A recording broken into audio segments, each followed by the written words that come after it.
Yes guys, welcome to episode 1 of the Muscle Mastery series, where I take you through everything: exercise selection, exercise technique, sets, reps, tempo control, everything that you need to know about training for every single muscle group. It's going to be a 5-part series, so if you're in your late teens, your early 20s, you want to learn how to get wham, you're in the right place. Let's go. Boom. I'm always stepping in designer clothes. See my shoes, can't be talking about what I does. I'm in the trap with a bag of O's, and I'm looking at my bag thinking everything's gotta go. And now I'm talking on the telephone, got me sounding like Skeppy Come saying boy better know. Early one today, 7:30 in the morning, getting it done. Just a quick word on how I'm structuring my leg sessions at the moment. So today we're going to do 4 main exercises and then tag calves on at the end. But in terms of leg training frequency, I usually just do them once a week. If I do them 2-3 times a week, then I just don't have any energy. I'm not going to be able to recover as well, so I'd rather just nail them once a week. 4 good exercises, do them properly, do them well, do them how I'm going to show you how to do them, and you'll be sweet. And at the end of the video, I'm going to give you my 3 top tips on leg training, how to grow some thick ass legs, which is why you're here. So let's go. First exercise, lying hamstring curl.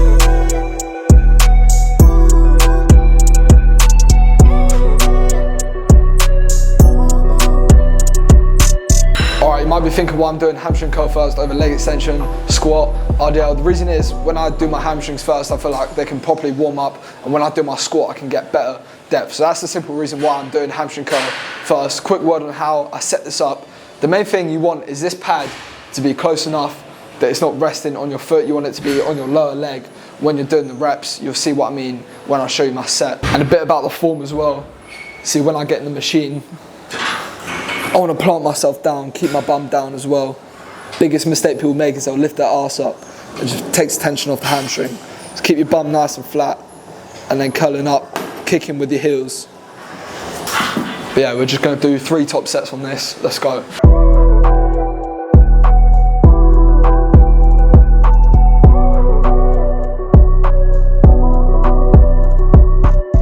Alright, big mistake I see a lot of people do that I was just explaining to Charlie is they'll focus on kicking forward instead of kicking up.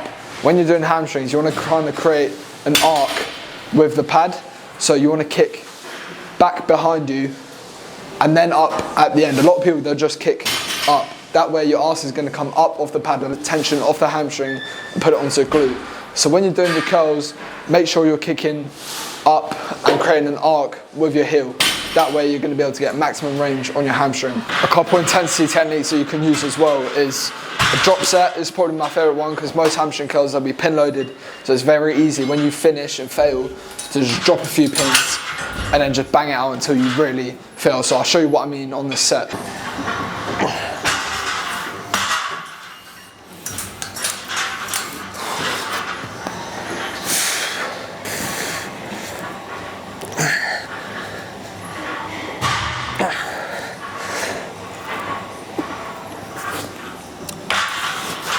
Alright, now we're moving on to hat squat. This is the first core exercise of the workout. The purpose of the hat squat is just to overload the quads as much as possible. So I'm going to load it up pretty heavy, get around 6 to 10 reps. And a few things that people fuck up when they're doing hat squats, and why you're watching this video and why your legs are still fucking like chickens, is because 1, you're not getting depth, you're not going deep enough in your range of motion, meaning your quad isn't being activated properly. Secondly is the tempo. People just go up and down like a bomb.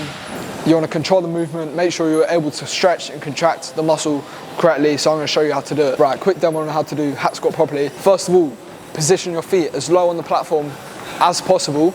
I don't want to put them high up, reason being then I won't be able to get as much knee flexion to give you a nerdy term. So I want to have them as low as possible without fucking up my ankles. Going to get nice in the machine.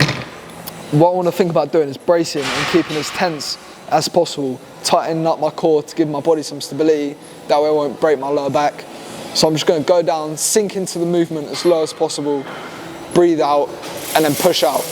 Now, a secret tip that I'm going to give you is 3 points of contact that you want to have. First of all, your heel, the bottom of your foot, your shoulders on the pads, and your lower back on the platform.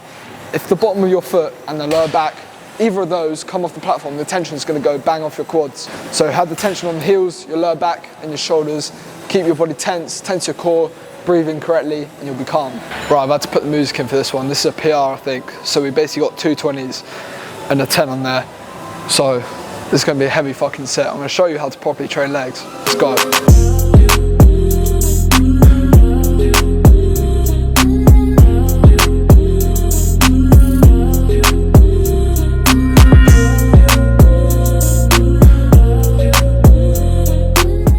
Right, so what I want to talk about quick is breathing when you're doing the exercise.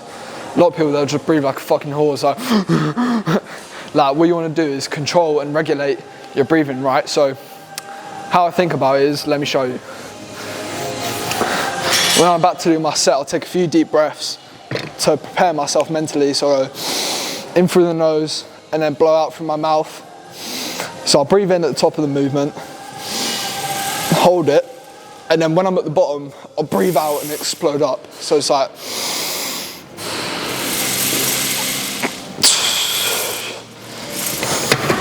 it's the same when I was boxing, right? When I'm about to throw a punch, you don't breathe in when you throw a punch, you breathe out. That's why boxers go, because you're breathing out. It's better to explode and you be more powerful.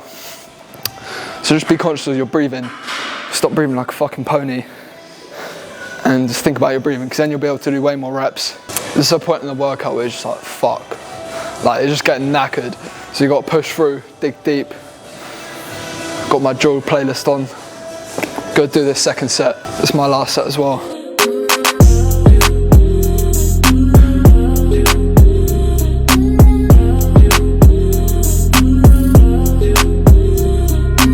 Something about squat as well. It's so hard mentally.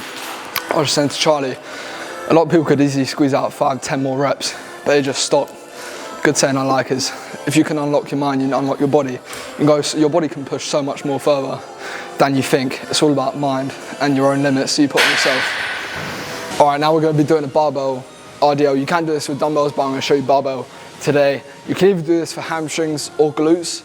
A lot of people fuck it up and end up doing glutes, but leave that for your girlfriend. So today we're going to be targeting the hamstrings, and the way you do that, let me show you. So first of all, you want to grab the bar just the outside shoulder width. Nice stable feet position just outside shoulder width as well. So now we're in a nice stable position, and what I want to do is lower the bar and just push my arse as far back as possible, and that's going to get your hamstrings activated. If you're doing glutes, or a lot of people do this, they'll kind of squat down and treat it like a deadlift. All the tension's on my glutes right now, so what I want to do is instead of that, keep the bar as close to my legs as possible and just lean back, just the slightest bend in my knee. If you look at my knees, they're barely even bent. And then I'm just gonna come back up like this. It's a short range of motion, but you just wanna push your bum back until you get a maximum stretch in your hamstrings. You don't wanna be going too low. Literally just undo your knees, maximum range of motion. And then pulling up. So it's mainly focusing on the stretch on the hamstrings. That's how you perform it properly. And we're gonna load this pretty heavy, I'd say, so we can get maximum tension on the hamstrings. All right, so normally I'd use straps if I'm trying to go heavy on the RDL, but I forgot them, I left them at home. So anyway, this is gonna be my first set. I'm gonna show you motherfuckers how to properly do an RDL. Let's go.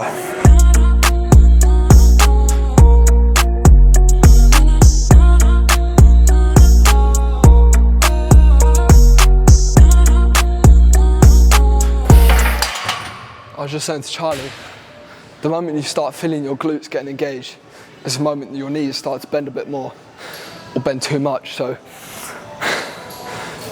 all the blood's gone out of my brain, I can't put a sentence together. But anyway, when you start feeling your knees bend a bit too much, that's when your form's just gone out the window. So I see failure as the point where you can't do a full proper rep. If you start doing cheat reps, there's no point carrying on. So I'd rather keep the form precise and clean for 8 good reps and do 12 but last for a shit. So save your energy for quality. Always think quality over quantity when you're doing these sets and reps. Alright, so far we've done lying hamstring curl, hack squat, barbell RDL, just did 2 sets on that RDL. Now we're going to do my favourite exercise for quads and legs in general, and that is a leg extension. It's my favourite machine. Every gym has it as well, so there's no fucking excuses. The reason why this is my favourite exercise is because you get the best contraction on your quads just because of how the machine's set up. Every machine's going to be a little bit different, but the same principles apply. First of all, I want to look at this, where the pad is sitting. You want the pad to be here, because then you're just getting half the range of motion, right? So you want to have it pinned as far back as possible. That way, you get a good stretch on your quads. So I'm going to get under the machine. Second thing to look at is this pad positioning on your leg. I want the pad to just be on the bottom of my shin. You don't want it on your foot because then you're going to break your fucking ankle. So have it on the bottom of your shin. Nice position like this. Get into the machine, and we're looking at having our legs shoulder width apart. A lot of people, they'll roll their knees out like this. They'll like have them inwards. They'll have their feet too wide. You look like a penguin. Have your legs shoulder width and in a straight line. Have your toes pointing forward. That way, all the tension and line of force is on my quads. Third or fourth thing to look for is this little pin here. Every machine will have this little circle. That is basically the point of rotation on the machine, and you want your knee to line up with this little point here. So they're the kind of 4 main points to look for in the leg extension. Next few things when it comes to actually doing the exercise, have your hands nice and stable. You want to ideally pull yourself down into the machine. So I'm pulling myself down, I'm nice and stable now, core is tight and tense. I'm literally looking at kicking out in front of me. A lot of people, what they do, when they kick out, they're focused on kicking up. When you're kicking up, you're loading the force off your quads as you get higher to the top. Whereas if I focus on sweeping my legs out in front of me, which was the biggest change I made on leg extension, the tension on your quads is just unmatched. So what I'm looking at doing, I'm in this starting position, nice, good stretch because I've set it up properly. Then I'm going to sweep my legs out in front of me, kicking with my shin. Forget your feet, your feet are just there, right? So you want to kick out with your shin in front of you, and naturally you're going to create an arc, similar to with the lying hamstring curl. So you want to create a kind of arc with your feet, kicking out with your shin. That's enough demo because my legs are hurting already. But anyway, we're going to do 2 top sets on this, and we're going to drop it for 1 last set. I'll call it a back off set, but we'll drop the weight a little bit. But 2 heavy ass sets. I'm going to try and full stack it. Let's go.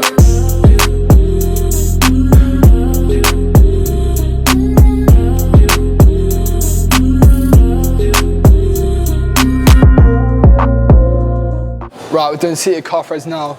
There's a point in the workout where a lot of people just quit and go home. Most people would have quit and gone home after fucking squats, but we're still here. It's almost been like 2 hours. We're going to do seated calf raise now. Can't skip calves. If you want nice, aesthetically shaped legs, then you got to do calves. Personally, I take my shoes off for this, so I get maximum stability and range of motion through my calf. Let's go.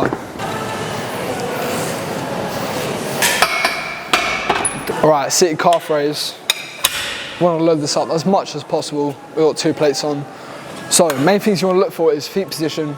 As for most leg exercises, it is all about feet position. So I want to have the ball of my feet nice on the pad, but I don't want to have them too far forward like this, because then I can't get any range of motion. Right, so I'm going to drop the pad as low as possible. Lower very slowly. It's all about tempo when you're doing this. Nice squeeze on the calf. And then lowering it down, stretching, holding it at the bottom, and slowly up as well. You want to hold the stretch and contraction for about 2 seconds. Oh. And then slide out nicely. But calves, you can't neglect them if you want good legs. I've naturally got decent calf genetics because my dad's a runner and a cyclist, so I'm pretty blessed, but you can't skip the calves. All right, so here are my top 3 tips when it comes to growing calves. First tip, actually train them. A lot of people, they'll just skip them or just neglect them, or they won't train them properly. So if you're actually training calves, whatever you're doing better than 70% of people. Second tip I have, although we're doing a seated calf raise here, I'd actually prioritize doing a straight leg calf raise. What I mean by that is just literally straight leg. So what that can be is, it can be simply on a barbell, get a bar and lift them like this. Maybe your gym has a straight leg calf raise machine, but anything straight leg, because that's going to focus on the real meat of the calf. Whereas an exercise like this, where we're doing seated, you're focusing on the soleus, which is the edge of the calf. It will get you that thick look. So balance on both, but prioritize straight leg movements. And my third and final tip when it comes to training calves is tempo. As I've said about 50 fucking times this video, tempo is so important when doing legs. You want to have a nice stretch and a nice squeeze. That way you're going to get a good muscle stimulation, and the signal is going to be sent to your muscles that it needs to grow. Then it's up to you to recover. A lot of people, bonus tip actually, a lot of people, they don't fucking train correctly. They'll do like 4 shit sets and then call that a workout. I don't call that a workout. What I call a workout is doing 1, 2 top fucking sets to all out failure, getting the signal sent to my muscles that they need to recover. And then I'll go home, get my nutrition in, get my recovery in. So that's a bonus tip. All right, that is the session complete. Nice, 4 core exercises, then we did the calves to finish off. But yeah, that's how you do a proper leg session. Now finally for my 3 top tips when it comes to specifically training legs. First thing, just pick 4 to 5 exercises which work for you, alright? That leg session which I just did might not be the best session for you. If you want to grow your hamstrings, but you're doing 4 quad exercises, it's not going to benefit you, is it? So pick what works for you and do what exercises feel the best for you. Second thing, spend time perfecting your technique. The form that I was just displaying you in there and teaching you, that didn't just come up overnight. I didn't watch one YouTube video and I was able to do perfect form, all right? This is 4 or 5 years of me learning how to perfect my technique, going in the gym day in, day out, doing the same exercises over and over again, keeping consistency and mastering the technique. And I still wouldn't say that I've mastered a lot of the techniques, but I'm bloody good at it. And that's because I've done it over and over again and put time into my craft. And that's what you should do. So when you're going in the gym, have a purpose to get better. Third thing, which I just touched on, and that is to do the same exercises over and over again. If you're switching up the exercise every session, how are you going to progress? It's like, how you can't compare each session to the next one because they're different. Just keep to the same session and do that over and over again for 6 to 8 weeks, then analyze your progress.